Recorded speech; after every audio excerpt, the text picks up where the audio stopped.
हो रहा है लाइट, हो रहा है कैमरा, ये रिएक्शन।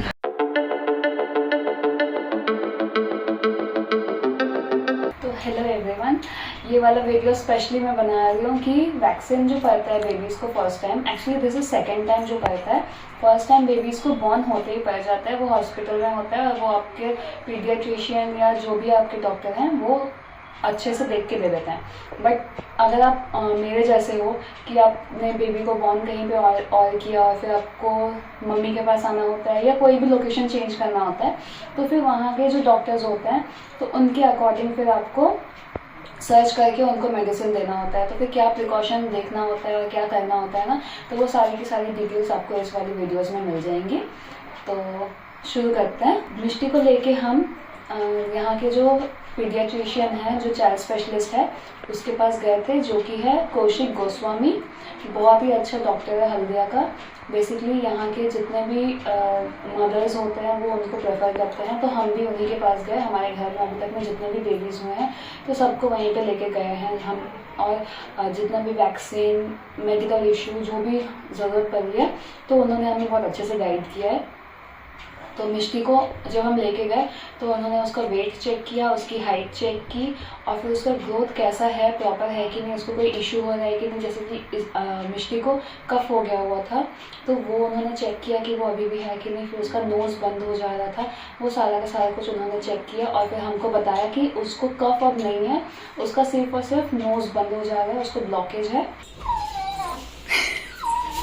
कब नहीं तो ऐसा काहे करती है? पूरा घर घर करते रहते और हैं। नाक से आवाज। तो मिष्टी का 6th वीक चल रहा है अभी, और इस वीक में उसको अभी जो डोज पहना होता है वो होता है रोटा वायरस का, और इसी में आपका डायरिया का भी इंक्लूडेड होता है। तो मदर्स, अगर आपके चाइल्ड में आपको दिख रहा है कि उसको लूज मोशन बहुत ज़्यादा हो रहा है, या वो मेरे बेबी के जैसे जब भी गैस पास कर रहा है तो उसके साथ थोड़ा बहुत उसको स्टूल पास हो जा रहा है, तो आप वरी मत करो, ये चीज़ नॉर्मल होती है। और रोटा वायरस का जब भी उसको डोज पड़ेगा तो वो ओरल डोज होता है, उसको मुंह में करके वो दिया जाएगा। उसमें डायरिया का भी होता है जिसकी वजह से उसका पॉटी बहुत हद तक कंट्रोल हो जाएगा। रही बात जो उसको इंजेक्शन पड़ेगी, चार्ट में लिखा होगा, जो आपको बेबी जब बॉर्न होता है ना तो उसके साथ में वो डॉक्टर आपको चार्ट दे देता है कि कौन डोज और वैक्सीन उसे कब पड़ना चाहिए, वो सारे के सारे डिटेल्स लिखे होते हैं। तो वैसे ही करके इसको 2 इंजेक्शंस पड़े, तो उसके थाइज में पड़ता है वो, एक लेफ्ट में एक राइट में। जब भी आप जाओगे बेबी के लिए वैक्सीन लेने तो आपको 2 ऑप्शंस मिलेंगे, एक होता है पेन वाला, एक होता है पेनलेस। तो मेरे डॉक्टर ने मुझे बहुत पहले ही बोल दिया था कि पेनलेस बोल के चीज़ कुछ एग्जिस्ट नहीं करती है, आप कुछ भी करोगे तो पेन उसको होना ही होना है। और सबसे बड़ी बात कि पेनलेस हो या पेनफुल हो, जब इंजेक्शन उसे स्किन में आ जाएगी तब तो पेन उसको होना ही है। बट उसके बाद का भी क्या होता है, बहुत सारे बच्चों की इम्यूनिटी सिस्टम बहुत स्ट्रांग होती है तो वो फीवर नहीं लाते पेनलेस में, और यहाँ तक कि पेनफुल में भी फीवर को नहीं आने देते। बट वहीं पे ज़रूरी नहीं है कि आप पेनलेस लो और उसको फीवर ना आए या कुछ भी वैसा। एंड ये सब मिथ है कि अगर फीवर नहीं आया तो फिर उसका इफेक्ट नहीं हुआ, ऐसा कुछ नहीं है। आपका बेबी बहुत स्ट्रांग है, उसको सही डोज भी मिल रहा है अगर आप सही डॉक्टर से ले रहे हो तो। अगर आपको डाउट है तो आप अपने पीडियाट्रिशियन से एक बार बात करके ये चीज़ को सॉल्व कर लेना। बाकी मिष्टी को तो हमने पेनफुल वाला ही दिया। उसको जब डोज पड़ा तो उस टाइम तो वो बस सिर्फ डोज लेके ही रोई। बाकी जब घर आई तो हल्का फुल्का मूवमेंट पे उसको पेन हुआ, तब तक के लिए उसको कोई ये नहीं था। 3 घंटे 4 घंटे बाद उसको डोज पड़ा था दोपहर के 1:30 बजे, और शाम के 4 बजे से उसको वो इफेक्ट करने लग गया। उसको हल्का हल्का पेन होने लगा और वो बहुत रो रही थी, वो फीड भी नहीं ले रही थी प्रॉपर वे में, और वो मेरे पास तो रह नहीं रही थी। तो अल्टीमेटली उसको 4 बजे से लेकर रात के 10 बजे तक मम्मी ने लेके पकड़ के बैठी रही। इस बीच में मैंने उसके पीडियाट्रिशियन से कॉल करके बात भी कर ली थी। तो सर का कहना था कि उसको पैरासीटामोल का डोज जो उसका है 0.6 ml वो उसे दे दो। उसके लिए, उसके सूदिंग के लिए क्रीम दिया था डॉक्टर ने, तो वो डॉक्टर का बोला हुआ क्रीम हमने लगाया। उसके बाद फिर जब उसको और भी काम करने के लिए सर का कहना था कि ठंडे पानी का सिकाई करो। बट फिर ठंड का टाइम चल रहा है, उसको कफ हो ही रखा था, नोज भी ब्लॉक था उसका, तो हम थोड़ा सा अवॉइड कर रहे थे। बट थोड़ा बहुत हमने सिकाई किया और उसको फिर भी कंट्रोल में करना वाज इम्पॉसिबल। उसको बहुत पेन हो रहा था, उसको रोते हुए देखना वाज फिर भी ठीक है, बट जब वो सिसकियाँ ले रही थी ना तब तो लग रहा था कि बस जान ही निकल जाएगा। तो उसको देख के बहुत बुरा लग रहा था। उसको शाम से लेकर रात तक में उसकी मौसी, नानी, बहन सब उसको घेर के बैठे हुए थे। हमारी बस शाम उस दिन उसी के आसपास में निकल गई। रात को जाके वो फाइनली थोड़ा सा ठीक हुई। रात में 12 बजे 10 से 12 तक वो सोई और 12 बजे फिर जब वो जगी तो जो रोटा वायरस का उसको मेडिसिन पड़ा था उसकी वजह से उसने शायद से पॉटी कर दिया, क्योंकि उसने एक दिन पहले कुछ भी नहीं किया था। तो आई गेस कि शायद से मेडिसिन की वजह से उसने पास किया। और काफ़ी ठीक थी वो, रोना वोना उसको वैसा नहीं था। वो साइकिल भी खेल रही थी जिसकी वजह से वो पैर का मूवमेंट कर दिए, तो आई गेस उसको उतना फील नहीं हुआ।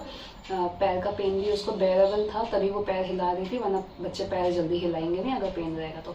हाँ, उसको स्वेलिंग भी हो गई थी और स्वेलिंग उसको अभी भी है। आज तीसरा दिन है, स्वेलिंग उसको अभी भी है, बट ठीक है वो, उसको कुछ पेन वेन नहीं है, अभी काफ़ी कंट्रोल में है वो। कभी कभार अगर दब गया या कुछ हो गया तो ही उसको पेन हो रहा है, वरना इट्स ओके। बाकी आप कभी भी वैक्सीन बेबी को देते हो तो उस टाइम इमीडिएटली आप ठंडा पानी से मत सिकाई करना, बट कुछ टाइम के बाद उसको ज़रूर से सिकाई करना। उसका रीज़न भी बताती हूँ कि अगर आप गर्म पानी से सिकाई करते हो ना तो आप क्या करते हो कि वहाँ के जो ब्लड्स हैं ना, आप उनको पुश कर रहे होते हो कि वो रश कर रहे हो उस तरफ पे, जिसकी वजह से स्वेलिंग होगी और पेन भी होगा। बट वहीं पे जब आप ठंडा पानी से करते हो या बर्फ से करते हो तो आप वहाँ के ब्लड को स्लो डाउन कर रहे हो, और जैसे ही ब्लड वहाँ पे जाना कम हो जाएगा ना तो फिर वो स्वेलिंग को भी रोकेगा और पेन को भी कंट्रोल में करेगा। तो बेसिकली आप जब भी वैक्सीन के लिए जाओ तो अपने कंसर्न्स तो याद करके जाना ही जाना, मैं जैसे लिख के गई थी।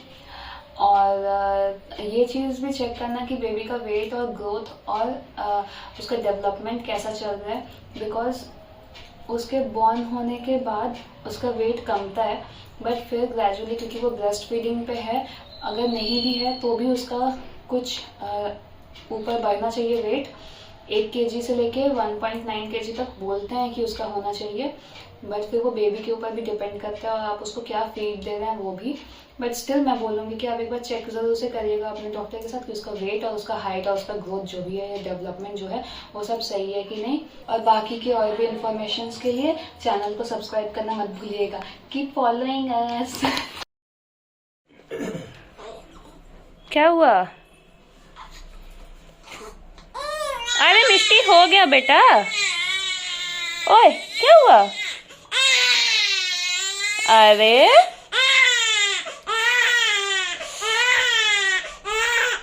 ओ मम्मा कहाँ है बेटा? मम्मा कहाँ है? डॉन कहाँ है? डॉन?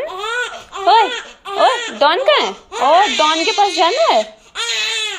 अरे हो गया हो गया हो गया। ओए ओए ओए ओए ओए ओए हो गया।